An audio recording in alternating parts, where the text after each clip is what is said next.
everyone. My name is Hannah Stevens, and I am a third grade math and science teacher at Rocky Hill Elementary School. I know that we are so sad that we cannot be in our own classrooms right now, but the really cool thing is we can still have a lot of fun and learn a lot, even from our homes.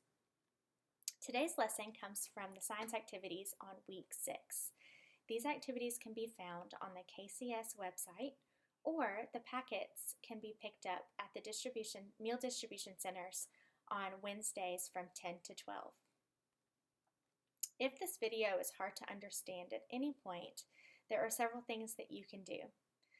You can turn on closed captions if available, adjust the playback speed to slow down the video, consider watching short clips, then pause, listen, and watch again. Or you can ask someone in your home to watch the videos with you. You can frequently pause the video, ask questions, and start again. All right, so today we are going to learn about ecosystems, the different kinds of ecosystems, as well as what happens when changes occur in those ecosystems. How do plants and animals respond? So, we want to explain the cause and effect relationship between a naturally changing environment and an organism's ability to survive. We will learn that when an environment changes, it affects the plants and animals that live there. So, first off, let's just talk about what is an ecosystem. Living and non-living things that interact in a particular environment. But why are there so many of them? Why are there so many kinds? I'm going to read a little bit from our textbook, so just follow along with me as I read. Ecosystems. Living and non-living things that interact in an environment make up an ecosystem. Earth has many different kinds of ecosystems. Some are on dry land and others are underwater. Some are warm and some are cold. Some have many different kinds of organisms, while others have only a few. An ecosystem may be a pond, a swamp, or a field. It may be a meadow, a river, or an island. An ecosystem may be as small as a puddle or as big as an ocean. So, let's answer that question. Why are there so many ecosystems? Have you ever seen a polar bear in the desert? Or have you ever seen a black bear in the Arctic? The answer is no. We would never ever see those animals in those particular environments. But why? The answer is that those environments don't meet the needs of those animals. The polar bears need it to be cold. They love the ice. They love the cold water. They eat seals and penguins, and all of their food supply is in the Arctic. Black bears love the forest, the big trees, the leaves, all of those things. So they have to have those particular resources in order to survive. That is why they live in those ecosystems. All right, let's look at this picture together. All right, what do we notice about this picture? The lizard's green and he matches the leaves. There's plenty of flowers around, leaves around for it to eat. But let's think about if this lizard was a pet in our home and we had to come up with a home basically for it to live in our houses. What would we need to give it to survive? Maybe some branches, some leaves, flowers, maybe some water, or insects so it can eat. But what if we took one of those resources away? What if we didn't feed it any insects? What if we took the branches all out of its cage? Would the lizard still survive? I don't know. That's the question. All right, let's turn in our activity packet to task 1. We're going to do this part a little bit together and answer some questions. So, the question up at the top, it says, will the animals survive? So follow along with me as I read about the forest. There is a type of animal that lives in forest. They eat tree nuts and seeds. They find shelter up in the treetops. Their fur helps them blend in the bark of the tree. What would happen to these animals if all the trees in the forest were cut down? Circle the answer that best matches your thinking. All right, so they've given us three choices. They would all die. Choice 2. Some would survive if they were born with characteristics that would help them live in a changing environment. Choice 3. Some would survive by changing their food, shelter, or fur so they could live in the changed environment. So let's think about this. Would the animals survive? We're going to do a little bit of learning, and we're going to come back to this question. All right? Changes in an ecosystem. There are two different kinds of changes. Some human changes, and some occur naturally. Okay? So human changes are examples of hunting, city building, logging, or expansion of land. Natural changes would be wildfires or overpopulation of specific species or animal. Long-term drought, maybe if it didn't rain for a really long time, or if it rained a lot and it started to flood. So one example that I can think of a human change to an ecosystem is New York City.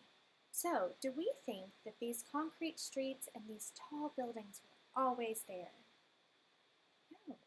This land used to be just like it would in a field, okay?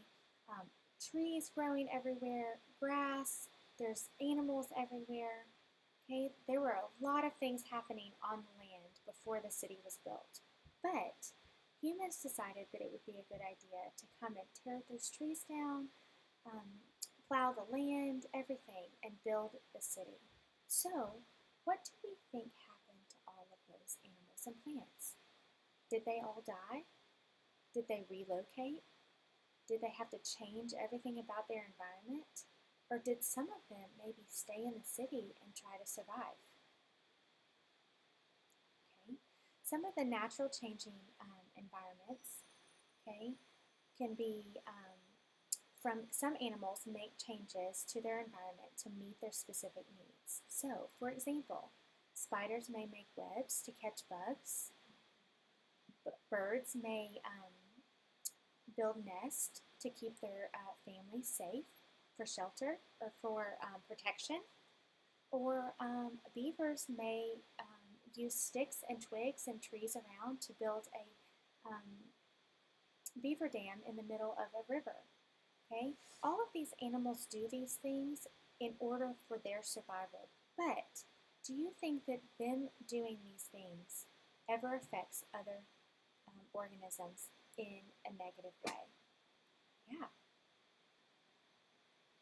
All right, now it's your turn. I want you to think or talk to someone at your home about the different things that would happen in a flooded field or in a flooded forest or a forest that might be on fire from a wildfire, okay? What would happen to the plants and animals that live in both of these situations? Would they adapt to survive, or would they have to leave, or would they not be able to get out and they would have nowhere to go? Let's think. Most of them, from what we've learned, most of them would adapt and be able to survive in that changing environment. They've learned that in order to survive, they have to be able to adapt. Okay, so what have we learned so far about animals and plants in a changing environment? We have learned three things. We have learned animals live in particular ecosystems in order for their survival.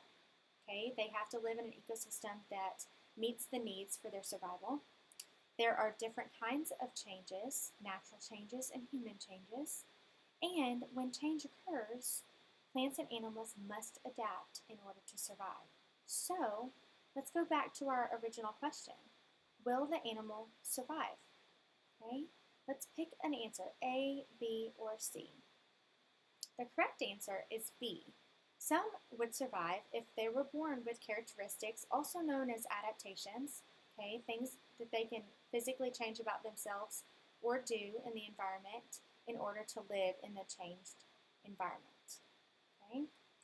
All right, so task 2 in our packet is solely independent, but I'm going to explain it to you a little bit. So it says complete the cut and paste activity on cause and effect. So all you're going to do is cut on the dotted line at the bottom.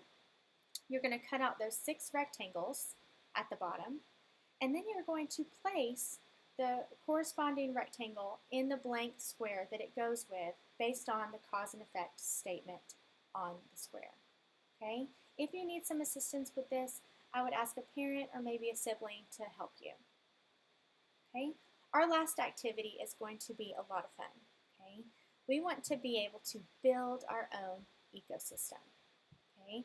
So I've given you 4 different steps to follow in order to build our ecosystem. Step 1, we are going to choose an ecosystem out of the 3 listed below. A forest, Arctic or in a polar region, or the desert.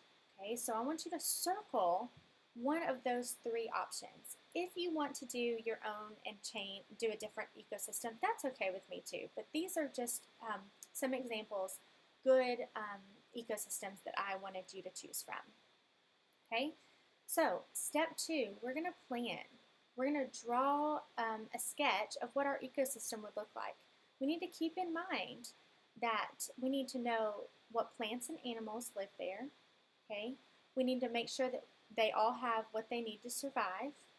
Okay, and it may be determined which one we choose based on what we have at home to be able to build it. Okay, if you look up at that step number 1, you can see that there are several different options of things listed for materials that you can use. Okay, but you can use anything that you can find at your home to be able to build this ecosystem. Once you have done step 2 in drawing your sketch of your ecosystem, okay, now it's time to build it. Okay, so you're going to need to gather your materials. You can get grass or branches or rocks, leaves, construction paper, clay. You can get little figurine animals if you have them at home. Anything that's going to help you build your ecosystem. Okay, then you're going to build it. So here is an example of a rainforest. It's got trees and branches and leaves, and normally rainforests would have bright colors, so you might want to add some bright colors to them. There's a toucan, a snake, a little insect or a spider of some kind, and a monkey. So all things that you would find in the rainforest. I used aluminum foil down there for some water. You can use anything, guys, to be able to build your ecosystem. So after you have completed step number 3 and you have created your ecosystem and built it and used all of your imagination and your creativity, I want you to answer some questions and reflect on what you've learned. Okay? So first question, where in the world is this habitat or ecosystem found? So the one that you chose, you need to be able to know where in the world you would be able to find that ecosystem or where those animals might live. Okay, number 2, what plants and animals can be found here? Okay, number 3, explain what would happen if a natural change occurred in your ecosystem. For example, if it flooded, if a wildfire happened, if there was an increase of population of a certain animal. Any of those things are naturally changing and they could happen in your ecosystem. So what would happen to those animals and plants if those were to occur? Okay. Number 4, how can plant and animals adaptations help them to survive when a change happens in their ecosystem or habitat? Okay. We should be able to answer all of these questions about our particular ecosystem that we built. So, this concludes our time together today. I have enjoyed learning with you and teaching you, and I hope you were able to learn something new today. If you want to share your ecosystem that you built at home, I would love to see it. You can just share it if you just tweet at KCS Science. You can share your creativity and your artwork of your ecosystem. So I hope everyone is staying safe and healthy, and I've enjoyed our time together and hope to see some of you soon.